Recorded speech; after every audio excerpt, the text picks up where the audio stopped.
Akkam jirtu nagaa keessanii viidiyoo kanaan fakkeenyota shallagamoo ta'an kan waa'ee humnaa, ulfaatina, dalagaa, anniisaa kana bakka lamatti qoonnee ilaallaa, anniisaa sochii fi anniisaa kuufamaa akkasumas aangoo waliin wal qabatan haala salphaa ta'ee fi hubachuu dandeettanitti isiniif qabadhee dhiyaadheera.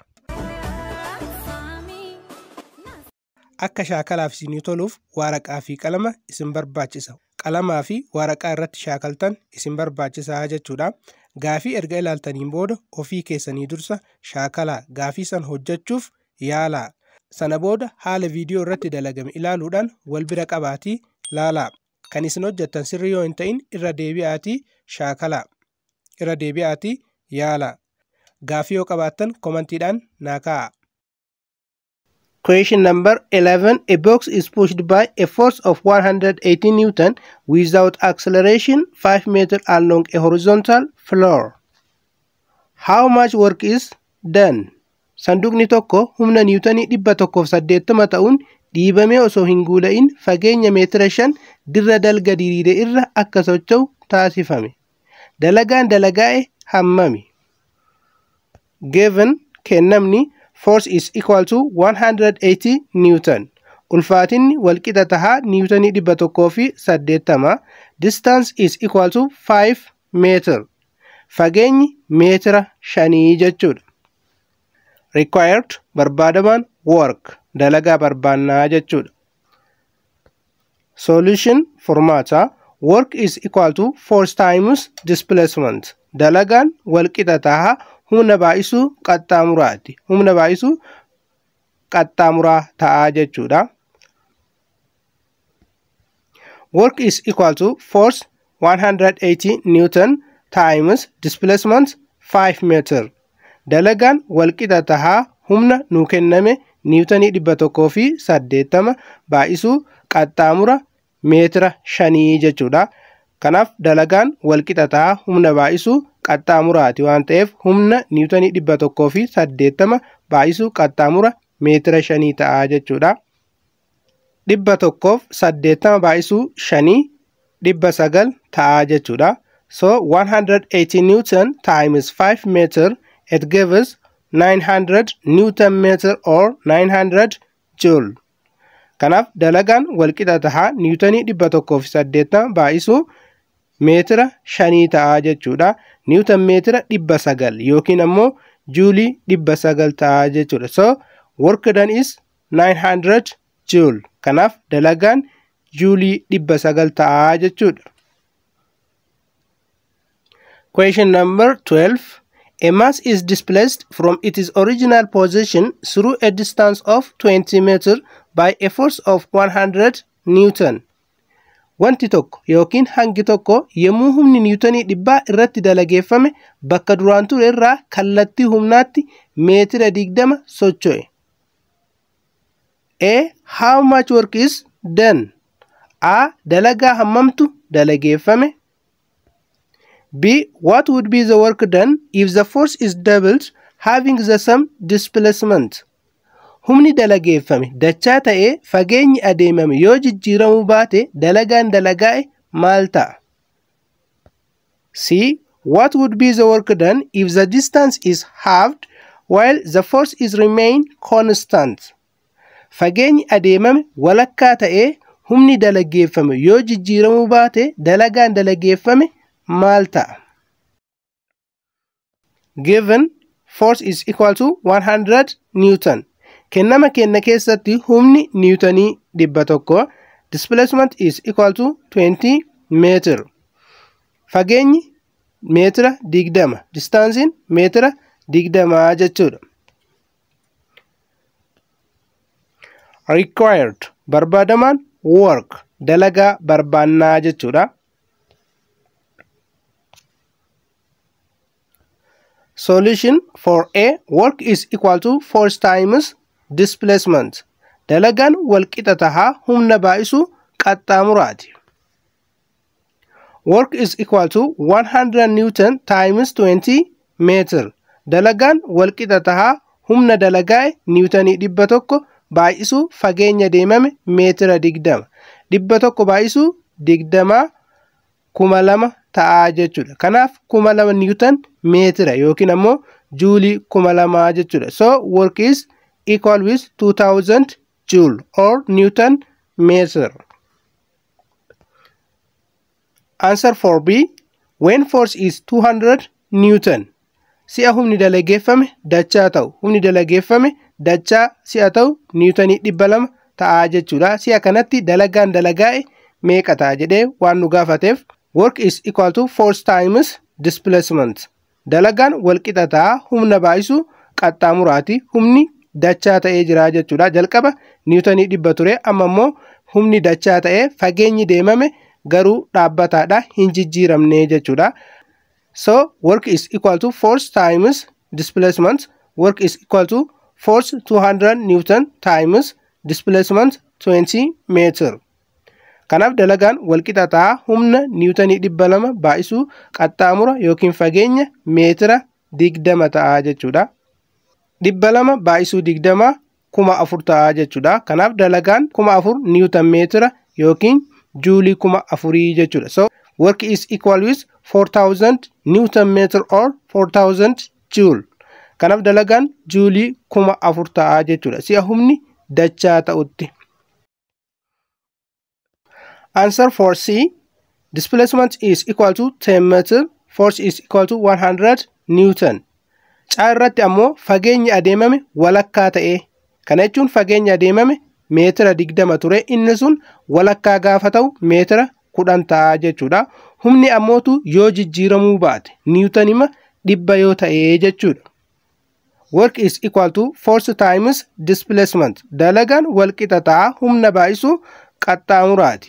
Kanaaf humni Newtonii 100 qaxxaamurra ammoo walakkaa waan ta'eef meetira 10 jechuudha. So work is equal to 100 Newton times 10 meter. Kanaaf dalagaan humna Newtonii 100 baay'isuu fageenya deemame meetira 10 jechuudha. 100 baay'isuu 10 1,000 ta'a jechuudha. 1,000 Newton meetira yookiin ammoo juulii ta'a jechuudha. So work done is equal to 1,000 joule. Kanaaf dalagaan juulii 1,000 ta'a jechuudha.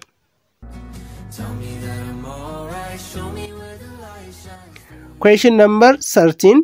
How much force is required to lift a load of 50 kg vertically to a height of 2 meters if the work done is 1,000 joule? Ba'aa hanga kiiloogiraama 50 qabu hojjaa meetira 2 ol kaasanii dalagaa juulii 1,000 dalageessuuf humni barbaachisu hammam ta'uu qaba? Given kennamni mass 50 kg. Hangi kiiloogiraama 50 height hojjaan 2 meter meetira 2 jechuudha. Work done is equal to 1,000 joule. Dalagaan dalagaa'e juulii 1,000. Required barbaadamaan force humna barbaannaa jechuudha. Solution formaata work is equal to force times displacement. Dalagaan walqixa ta'a humna baay'isu qaxxaamuraati. Isa kanarraa foormulaa humnaa baafannaa jechuudha. Drive goona. Force is equal to work done over displacement. Dalagaan walqixa ta'a humna baay'isu qaxxaamuraati. Kan nuti barbaadaa jirru humna waan ta'eef gama lamaanuu hima gama lamaanuu qaxxaamuraaf hirraa jechuudha. Dalagaa irra qaxxaamuraa walqixa ta'a humna baay'isu qaxxaamuraa irra qaxxaamuraa ta'a jechuudha. Qaxxaamurri qaxxaamuraan badaa. Kanaaf humni walqixa ta'a dalagaa irra qaxxaamuraa ta'a jechuudha. So force is equal to work done over displacement. Kanaaf humni walqixa ta'a dalagaa irra qaxxaamuraa ta'a jechuudha. So force is equal to work done 1,000 joule over displacement 2 meter. Kanaaf humni walqixa ta'a dalagaa dalagaa'e juulii 1,000 irra qaxxaamuraa meetira 2 ta'a jechuudha. Oleen hojjaan meetira 2 waan ta'eef qaxxaamurri meetira 2 jechuudha. So force is 500 Newton. Kanaaf humni barbaachisu Newtonii 500 ta'a jechuudha. Question number 14. Gaafii 14ffaa. A constant force of 40 Newton is applied on a mass of 10 kg through a distance of 5 meters. What is the work done by this force? Humni dhaabbataa ta'e humni niwutonii 40 wanta hanga kiiloogiraama 10 qabu irratti dalageeffamu wanticha fageenya meetira 5 deemsise. Dalagaan humna kanaan dalagaa'e hammam ta'a? Given kennamni force is equal to 40, humni niwutonii 40, displacement 5 meter, qaxxaamurri meetira 5, distancing meetira 5 jechuudha. Mass of the object 10 kg, hangi wantichaa kiloogiraama 10 jechuudha. The angle between the force and the displacement is 0 degree. Kofti humnaa fi qaxxaamura jidduu jiru degree 0 dha. Kana jechuun humnaa fi qaxxaamurri waltarreedha. Parallaliidha jechuudha. Required work barbaadaman dalagaadha jechuudha. Dalagaa barbaanna. Solution formata work is equal to force times displacement times cos theta. Dalagaan walqixa taha humna baay'isuu qaxxaamura baay'isuu cos theta ta'a jechuudha. Work is equal to force 40 Newton times displacement 5 meter times cos 0 degree. Cos theta bakka theta 0 da degree 0 da waan ta'eef cos 0 degree. But cos 0 degree is equal with 1. Cos in degree 0 tokko jechuudha. Kanaaf work is equal to force times displacement ta'a jechuudha. 40 baay'isuu 5 200 ta'a jechuudha. 40 baay'isuu 5 200 baay'isuu tokko 200 ta'a jechuudha. Newton meetira yookiin ammoo joule ta'a jechuudha. So work done is equal with 200 joule. Kanaaf dalagaan dalagaa'e joule 200 ta'a jechuudha. Question number 15. Gaafii 15ffaa. A man pulled a box using a rope that makes an angle of 60 degree from horizontal. If the man exerts a force of 200 Newton, what is the work done by him in displacing the box 100 meter along the horizontal? Namichi haada fayyadamuun humna niwutonii 200 dalageessuun dirra irraa kofa digirii 60 sanduuqa harkisee fageenya meetira 100 deemsise. Dalagaan dalagaa'e hammam ta'a? Humna dalagaa'ee fi dirra jidduu kofti jiru digirii 60 jechuudha. Humna niwutonii 200 irratti dalageessuudhaan meetira 100 deemsise. Meetira 100 sochoose. Dalagaan dalagaa'e hammam ta'a? Given force is equal to 200 Newton. Kennamni humni walqixa tahaa niwutonii 200. Displacement is equal to 100 meter. Qaxxaamurri meetira 100 jechuudha. Kofti jidduu dirra diriiraa ta'ee fi humna jidduu jiru degree 60 jechuudha. Angiliin degree 60. Required barbaadaman work dalagaa barbaannaa jechuudha. Solution formata work is equal to force times displacement times cos theta. Dalagaan walqixa ta'a humna baay'isuu qaxxaamura baay'isuu cos theta ta'a jechuudha. Cos thetaan angilii yookiin kofa jidduu horizontal surface fi akkasumas ammoo force jidduu jiruudha jechuudha. Kanaaf humni angiliidhaan yookiin kofaa yoo kan dalagaa'u taate isa kanatti fayyadamnaa jechuudha. Humnaa fi akkasumas qaxxaamurri parallelii yoo kan ta'an taate cosiin yookiin kofti jidduu isaanii jiru 0 dha waan ta'uuf cosiin 0 ammootu tokko ta'a. Work is equal to force times displacement isa jedhuuf fayyadamnaa jechuudha. Garuu ammootu dirra qaamichi irra socho'u yookiin kallattii qaamichi irra socho'uu fi kallattiin humnaa jidduu isaanii kofti kan jiraatu yoo kan ta'u taate formulaa kanatti fayyadamnaa jechuudha. So work is equal to force 200 Newton times displacement 100 meter times cos 60 degree.